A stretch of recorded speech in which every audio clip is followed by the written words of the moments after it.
A contract of indemnity is a legal agreement between two parties, where one party agrees to compensate the other party for any losses or damages they may suffer as a result of a specified event.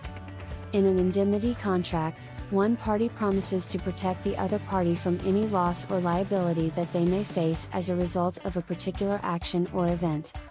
For example, an insurance policy is a form of indemnity contract, where the insurer agrees to compensate the policyholder for any loss or damage that they may suffer in exchange for the payment of premiums. A contract of guarantee, on the other hand, is a legal agreement where one party agrees to be responsible for the debts, obligations, or actions of another party. In a guarantee contract, the guarantor promises to pay back the debt or fulfill the obligation of the person or entity they are guaranteeing in the event that they are unable to do so themselves. For example, when a bank issues a loan to a borrower, the bank may require a third-party guarantor to sign a contract of guarantee. The guarantor agrees to repay the loan if the borrower defaults on their payments. In summary, an indemnity contract provides compensation for losses or damages suffered by a party, while a guarantee contract involves a third party assuming responsibility for the obligations of another party. In the same way, a contract of indemnity is a legal agreement between two parties where one party promises to compensate the other party for any losses or damages that they may suffer as a result of a specified event.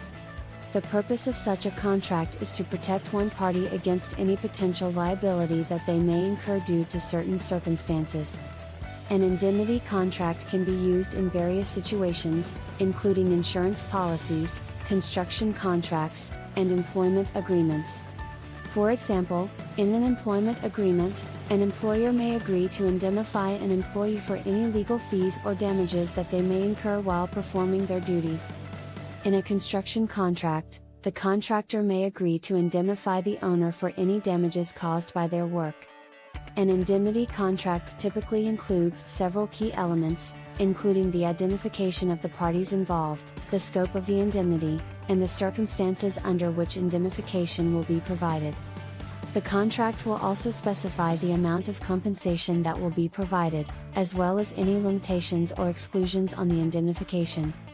The scope of the indemnity in an indemnity contract is an important consideration, as it will determine the extent to which one party is responsible for compensating the other party. For example, a broad indemnity clause may require the indemnifying party to compensate the other party for any losses, damages, or liabilities arising from a particular event, regardless of whether or not the indemnifying party is at fault. A narrow indemnity clause, on the other hand, may limit the scope of the indemnification to losses or damages that are directly caused by the indemnifying party's actions.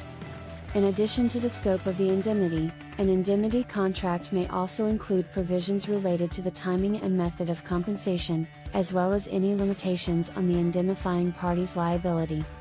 For example, the contract may require the indemnifying party to provide compensation within a certain time frame, or it may limit the total amount of compensation that can be provided. Indemnity contracts can be used to allocate risk and provide protection to both parties involved in a transaction or agreement. However, it is important to carefully consider the terms of the indemnity contract to ensure that both parties are adequately protected and that the scope of the indemnity is appropriate for the circumstances. Consulting with a legal professional can help ensure that the contract is properly drafted and meets the needs of all parties involved. The main objective of a contract of indemnity is to provide financial protection to one party, the indemnified party, in the event that they suffer a loss or damage as a result of a specific event or circumstance. The indemnifying party agrees to compensate the indemnified party for any losses or damages that they may incur, up to the agreed upon amount or limit of liability. By entering into a contract of indemnity, the indemnified party can obtain peace of mind and financial security, knowing that they will be compensated in the event of a loss or damage. This can be particularly important in situations where the indemnified party is exposed to significant financial risk, such as in the case of a construction project, where a contractor may be liable for damage to a property or injury to a person. The contract of indemnity also serves to clarify the respective rights and obligations of the parties involved, and to provide a framework for resolving any disputes that may arise. The contract typically includes specific terms and conditions that define the scope of indemnity, the limitations on liability, the method and timing of payment, and the conditions under which the contract may be terminated. Overall, the main objective of a contract of indemnity is to provide financial protection to the indemnified party, while also providing a clear and enforceable framework for resolving any disputes or issues that may arise between the parties involved. The following are the key elements of a contract of indemnity. 1. Identification of the parties. A contract of indemnity must clearly identify the parties involved in the agreement. The indemnifying party is the party that agrees to provide indemnity or compensation, while the indemnified party is the party that is entitled to receive compensation in case of loss or damage. 2. Specified event. The contract must specify the event or circumstances for which indemnity will be provided. This could include any kind of loss, damage, or liability, such as loss due to theft, damage caused by negligence, or liability arising from a breach of contract. 3. Scope of indemnity. The scope of indemnity is an essential element of an indemnity contract. The scope of indemnity determines the extent to which one party is liable for any losses or damages incurred by the other party.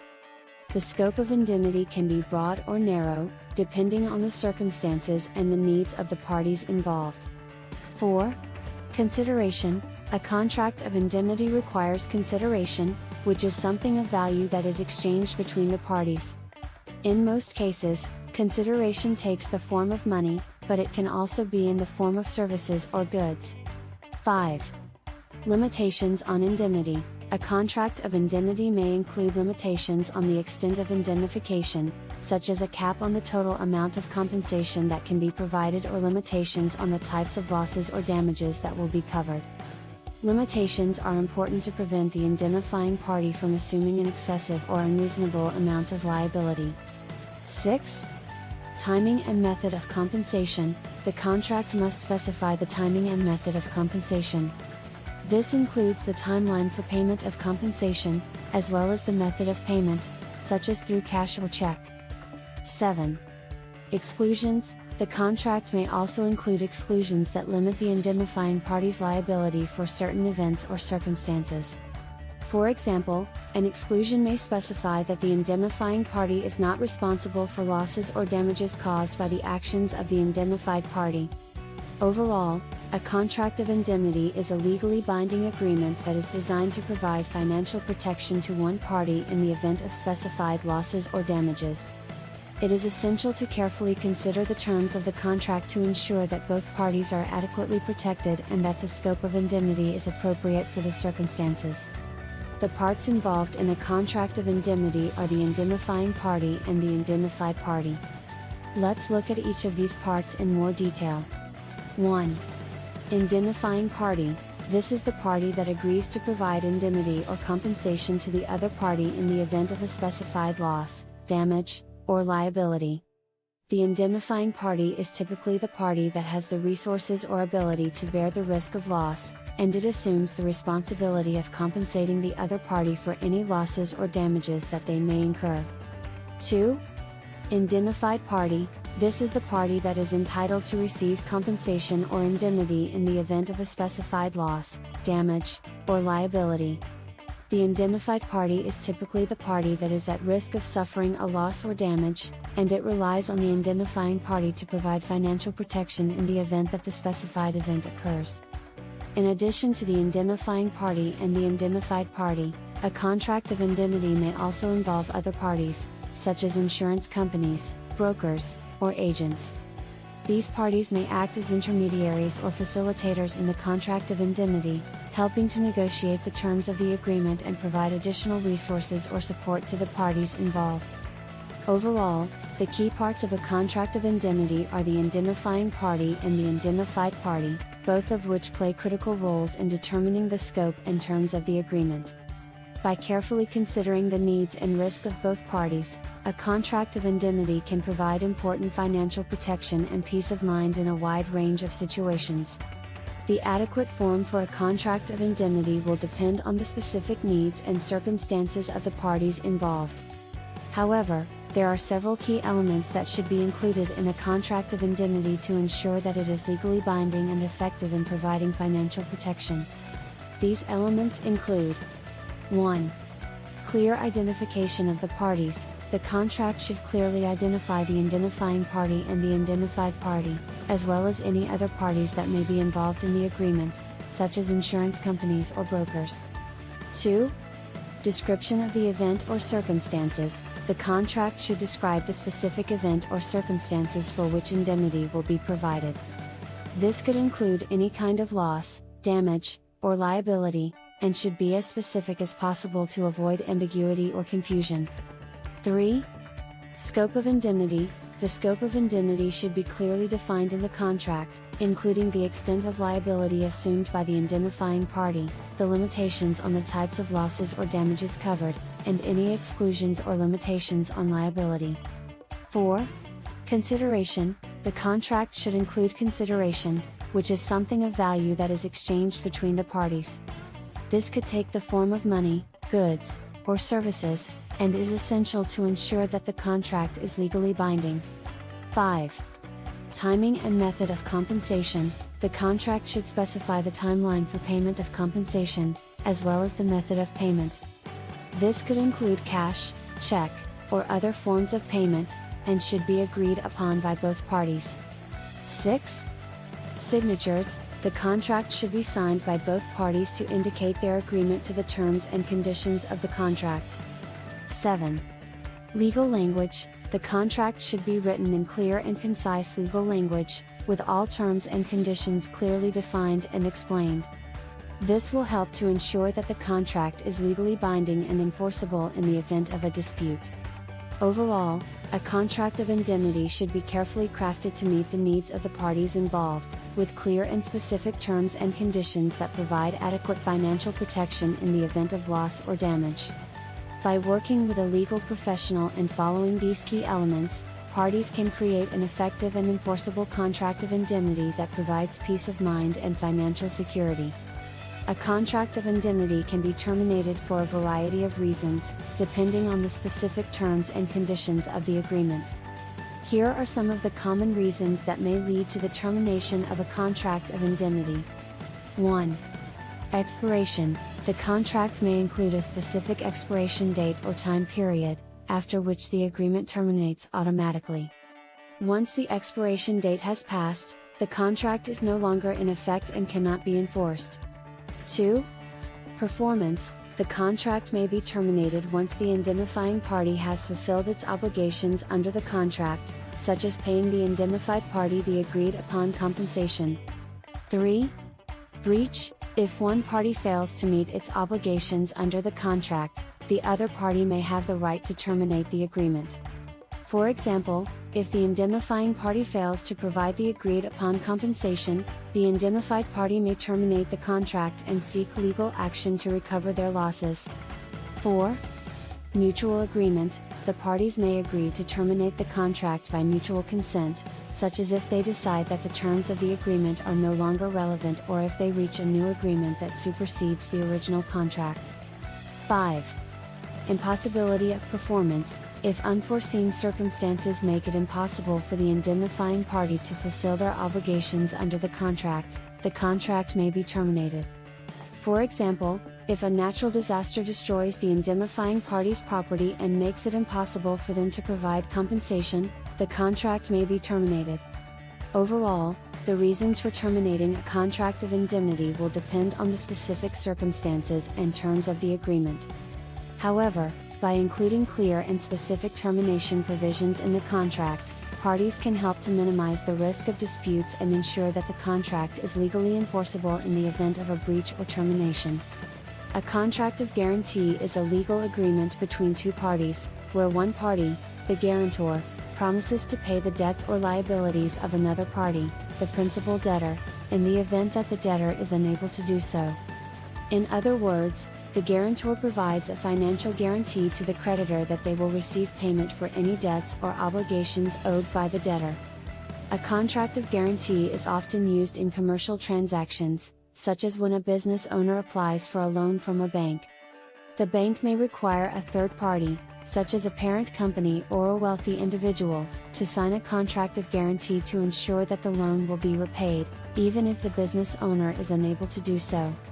In a contract of guarantee, the guarantor typically agrees to pay the debt or liability up to a specific amount or limit of liability, which is usually set out in the contract. The contract also specifies the conditions under which the guarantor's obligation will be triggered, such as when the debtor defaults on their payments or fails to meet their obligations.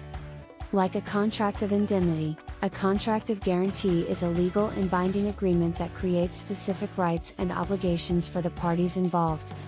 The contract may also include provisions for terminating the agreement, limiting the liability of the guarantor, and resolving any disputes that may arise between the parties.